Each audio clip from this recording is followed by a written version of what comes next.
welcome everybody. How are you doing today? It's so very nice to have you here. And today I wanted to speak a little bit about our upcoming 3-week intensive. I already recorded one video and now I want to speak about some other themes that I will be addressing in this intensive that begins this Sunday on July 17th. And also just a reminder, if you enjoy these videos, please like, subscribe, and comment. That really helps with the YouTube algorithm, and that is what makes us more visible, more accessible to everybody. So the theme of that intensive, surrender, nervous system, and money, uncoupling the past for trust and awakening. You know, that's a lot of different areas to speak about. And what is the reason? Why do we need to uncouple the past to grow in trust and for awakening? Why do we even really need to speak about the past? Why do we need to address it? You know, because past is, when past arises, when unmet, unfinished tendencies are present, our attention habitually moves with that. And when that happens, we lose the sight of our true nature. And you know, if it was just a little movement, right? But so often our attention really gets involved. We really get involved. We really are identified with what arises. We believe it. We think that's who we are. So that's the reason why we need to see it, why we need to look at it. Because once we see it, once we look at it, you know, everything you can see is not who you are. That's what Papaji used to say. Everything you can see is not who you are. So once we are able to see it, once we are able to look at it, we can see the truth of it, and we can grow in trust, grow in surrender, grow in the ability to rest in our true nature. I am also going to speak about the nervous system more this time. You know, we always speak a little bit about the nervous system because living in a human body, that is such a key to understand how the nervous system and brain works, and especially when we are talking about the capacity to be present to what is. You know, so often I call this nervous system information the missing link, because it is a missing link between our desire for truth and our actual ability to be here. You know yourself how it can be frustrating at times when past arises, when events arise, when events in the world arise, when situations are present in your life or in the world. And so much is going on these days in the world that can bring up a certain level of response and reactivity. When that is present, you know, so often we struggle with the question, how to be here? What do we do actually to be here? You know, that's where the understanding of the nervous system and brain comes in to help us to understand, to know how we can be here. What does it mean? What is the capacity to be here so that we can experience the arising past rather than just be overwhelmed by it or just simply engage and follow that.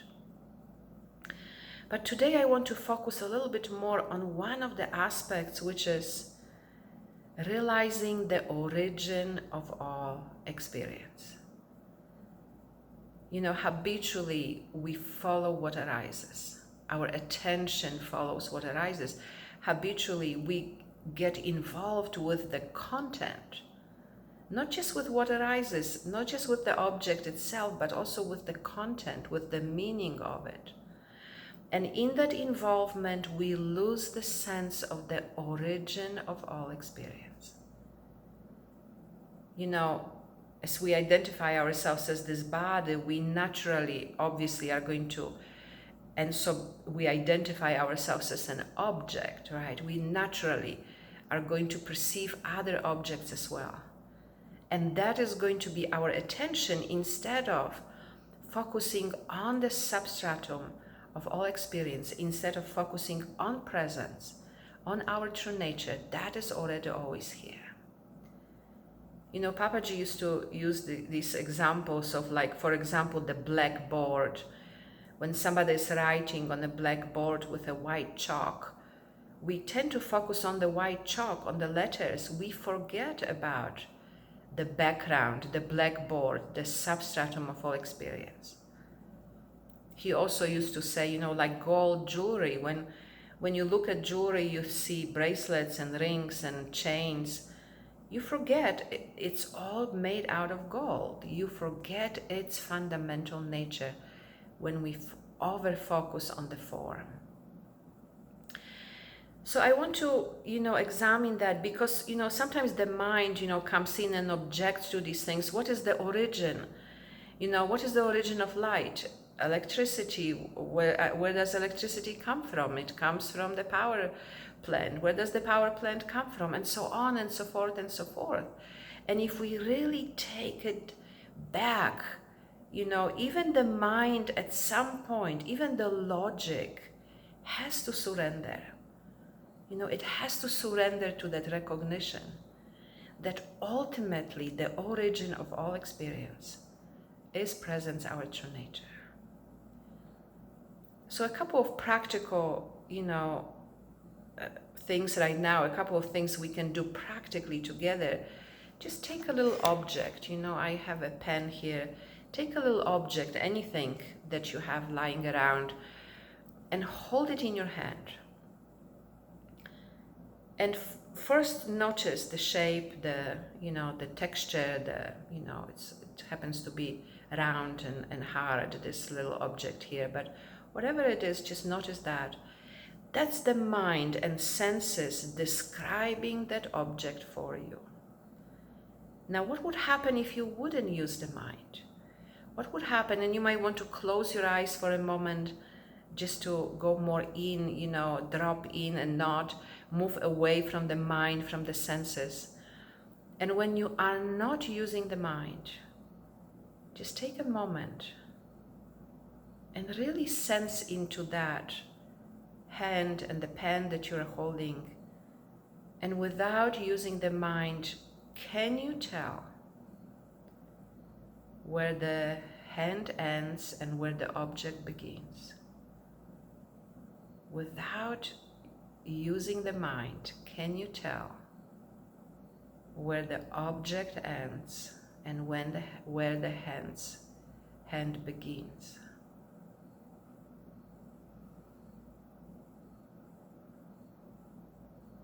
Good, beautiful. There you go. You know, a little direct experience of presence, a little moment of direct experience of presence, not through the mind, not through the senses, right?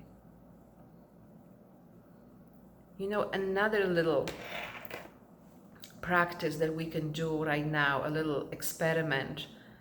You know, as you are sitting here, you are watching this video, there is the video, there is my image, the image of my body, there is the voice, there is the computer screen or the phone screen, however you are watching this. And then there is you, and you could think, well, that's me, and there she is, and she's talking, and I'm here, and I'm listening, right? And that's the mind again describing that situation for you. Mind, senses. So in that description, there is separation, right? There are two different objects at least, or more objects. There is distance, right? You know, there's distance, there's separation, you know, and if we were live, you would think, oh, she's somewhere, you know, like New Mexico, and I am wherever I am, and that's a really, you know, long distance, right? Long ways away. And if for a moment you don't use the mind again, not the mind, not the senses, and just again for a moment, just drop in. And if it helps you to close your eyes for a moment, just go right ahead. Good, beautiful. And if you can, without using your mind, without going back to thinking, without going back to the sensory experience, if you can tell when, as I'm speaking, where does the voice come from? Where does the voice come from as you are listening to me? Good, good, beautiful. As you are listening to this without using the mind, without using the senses, where does the voice come from?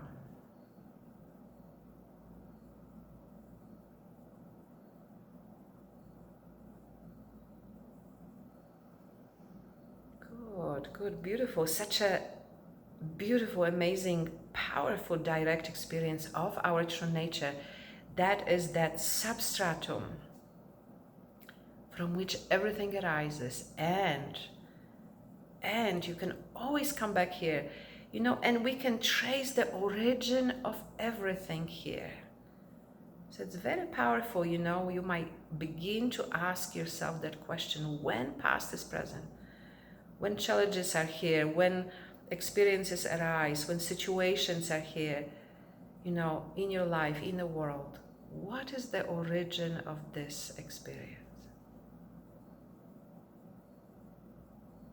And can I just for a moment rest here?